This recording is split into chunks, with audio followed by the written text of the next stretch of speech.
AVM நிறுவனம் 73 வருஷத்துல 175 படங்கள் எடுத்தாங்க.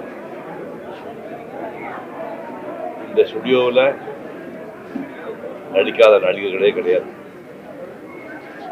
வைஜெயந்தி மாலாவை அறிமுகப்படுத்தினாங்க, சிவாஜி அறிமுகப்படுத்தினாங்க, கமல்ஹாசன் அறிமுகப்படுத்தினாங்க, என்னை அறிமுகப்படுத்தினாங்க, எஸ் ராஜேந்திரன் அறிமுகப்படுத்தினாங்க. இப்படி ஆரம்பித்து இதில் நடிக்காத ரஜினி, கமல் உட்பட இது நடிக்காத நடிகர்களே கிடையாது. மியூசிக் டைரக்டர் எடுத்திங்கன்னா சுதர்சன் ஆரம்பித்து கேபி மகாதேவன், எம்எஸ் விஸ்வநாதன், இளையராஜா, ஏஆர் ரஹ்மான் அப்படின்னு இசையமைப்பாளர் எல்லாருமே இதில் வேலை பார்த்துருக்காங்க. டைரக்டர்கள் வந்து கேஎஸ் கோபாலன் சொந்தமாக ஸ்டுடியோ வச்சுருந்தாரு, அவருக்கு ஜார்ஜ் பண்ணல. ஏபி நாராயண் சொந்த படம் எடுத்தாலும் பண்ணல. ஸ்ரீதர் இவங்க தவிர பாக்யராஜா, பாக்யராஜ் உட்பட அத்தனை டைரக்டர்களும் இங்கே வேலை பார்த்துருக்காங்க. டைரக்டர்கள் சரி, நடிகர்கள் சரி, மியூசிக் டைரக்டர் சரி, எல்லாரும் வேலை பார்த்த ஒரு இடம். இந்த நிறுவனத்தில் தான் 1965 என்னை அறிமுகப்படுத்தினாங்க. எனக்கு சொந்த பேர் பழனிசாமி. இந்த பேரை சிவகுமார்னு மாற்றி வச்சது சரவண சார். சரவண சார் தான் அண்ணன் தம்பி 4 பேர் இருந்தால் கூட எனக்கு இந்த பேரை வந்து சிவகுமார் வச்சது சரவண சார். அவர் ஞாபகமாக தான் என் மகன் சூர்யாவுக்கு ஒரிஜினல் பேர் சரவணன் நான் பேர் வச்சேன். முதல் படத்தில் ஒரு முக்கியமான லவ் சீன் ஒரு 5 அடி வரும். அந்த லவ் சீன் போயிடுச்சு. அதுக்கப்புறம் பார்த்தா அந்த படத்துலேயே நான் வந்து 3 சீன் 4 சீன் தொப்படா சீன் தான் வர மாதிரி இருக்கும். அப்போ நான் அந்த மாணிக்கம் ரெக்கார்டிங் தியேட்டர் பக்கத்தில் நின்று அழுதுட்டு இருந்தேன். அப்போ சரவண சார் வந்தார்.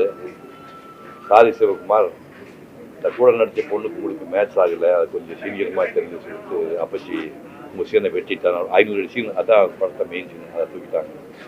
அப்போ நான் இந்த ஓட்டல் அழுதுட்டு இருக்கும்போது சரவண சார் கூப்பிட்டு சீக்கிரமே உங்களுக்கு மிகப்பெரிய வேஷம் கொடுப்போம், நீங்கள் தைரியமாக இருங்க அப்படின்னாரு. இது நடந்தது 1965. அப்புறம் 68 உயர்ந்த மனிதன் ஒரு படம், ஒரு உத்தர் புஷ்னு பெங்காலி படத்தை பேஸ் பண்ணி அவங்க பண்ணாங்க. கிருஷ்ண பஞ்சி டைரக்ட் பண்ணாங்க. சிவாஜி எனக்கு அப்பா வேஷம் பண்ணார்.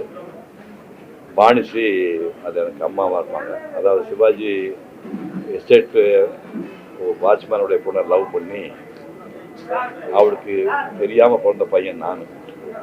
படம் பூரா சிவாஜி நடிச்சிருப்பார், நான் சத்தியமூர்த்தி நான் ஒரு பையனாக நடிப்பேன். நான் தான் ஒரு பையன், படம் பூரா தெரியாது, ஒரு வேலைக்கார பையனாக நடிச்சிருப்பார். படம் முடியும் போது தான் தெரியும். சப்ஜெக்ட் தமிழ் சினிமாவில் ஒரு மிகச்சிறந்த படங்கள் ஒரு 100 படம் எடுத்தீங்கன்னா அது ஒரு படம் உயர்ந்த மனிதன். அந்த மாதிரி ஒரு நடிக்க வச்சாங்க. அதுக்கப்புறம் வந்து அடுத்த தலைமையில் சூர்யாவுக்கு வந்து அயன், பேரர்கள் 2 படம் மாஸ்டர் பீஸ் படங்கள். 2மே சூர்யா லைஃப்பில் மறக்க முடியாத 2 படம் அயன்.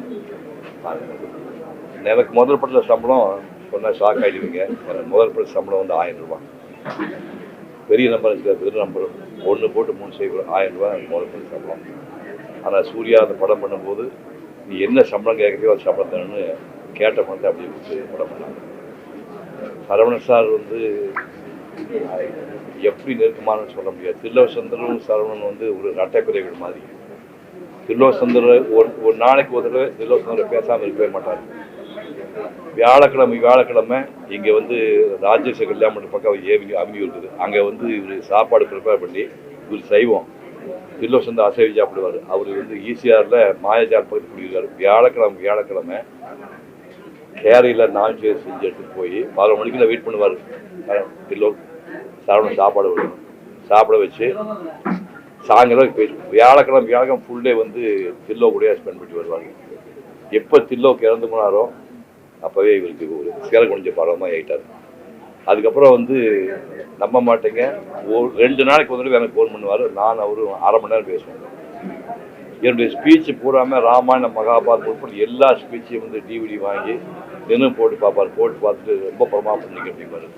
கடைசி 1 வார இடைவெளியில் மட்டும் எப்படியோ தொடர்பு ஒரு 10 நாள் இடைவெளி தான் அவர் பேசாமல் போயிட்டு திடீர்னு அவர் கிளம்பி போயிட்டார். அதாவது ஏவிஎம் நிறுவனத்தினுடைய எக்ஸ்டென்ஷன் மாதிரி, ஏவி கிட்ட எக்ஸ்டென்ஷன் மாதிரி அவர் தான் இத்தனை வருஷமாக தொடர்ந்து ஒரு ரஜினி படம் எடுத்திங்கன்னா அந்த சிவாஜி படமாக இருக்கட்டும், முரட்டு காளியாக இருக்கட்டும், போக்கி ராஜாவாக இருக்கட்டும், அவர் வச்சே கிட்டத்தட்ட ஒரு 10 படம், எஜமான் படம் 10 படம் எடுத்துருக்காங்க. கமல் தூங்காத தும்பை தூங்காதே, உயர்ந்த உள்ளம், சகலகலா வர்ணம் கூட மாஸ்டர் தமிழ்நாட்டுடைய ஹிட்டான படங்கள் படம் ரஜினி கமல் படம் எல்லாமே இங்கே தான் பண்ணிக்காங்க. கடைசி சிவாஜி படம் அவர் எடுத்துருக்காங்க. ஒரு கட்டத்துக்கு அப்புறம் இனிமேல் தொடர்ந்து படம் பண்ண முடியாது, அப்படி அந்த படம் எடுக்கிறத குறைச்சிட்டாரு. 10 நாளைக்கு முன்னாடி கூட அவர் பேசிட்டு இருந்தேன். ஸ்மூத்தாக கிளம்பிட்டாரு. அதாவது கடைசி காலத்தில் இந்த பாய் போட்டு படுத்து நோய் வந்து விடுத்து பல நாள் கிடந்து படிக்கிறா அப்படிங்கிற மாதிரி துன்பப்பட்டு போகாது. அவர் 88 வருஷம் வாழ்ந்திருக்காரு, நிறைவான வாழ்க்கை வாழ்ந்தார். ஒரு மிகப்பெரிய தயாரிப்பாளராக அவர் உருவாகி அவர் மகள் குகனை உருவாக்கினார். இப்போ பேட்டிகளும் சீரியலாக பண்ணியிருக்காங்க. இந்த துறை சம்பந்தப்பட்டு முழுசாக வாழ்ந்த மனிதன், அந்த மனிதன் கிளம்பி போய்விட்டான். அது ஆத்மா சாந்தி.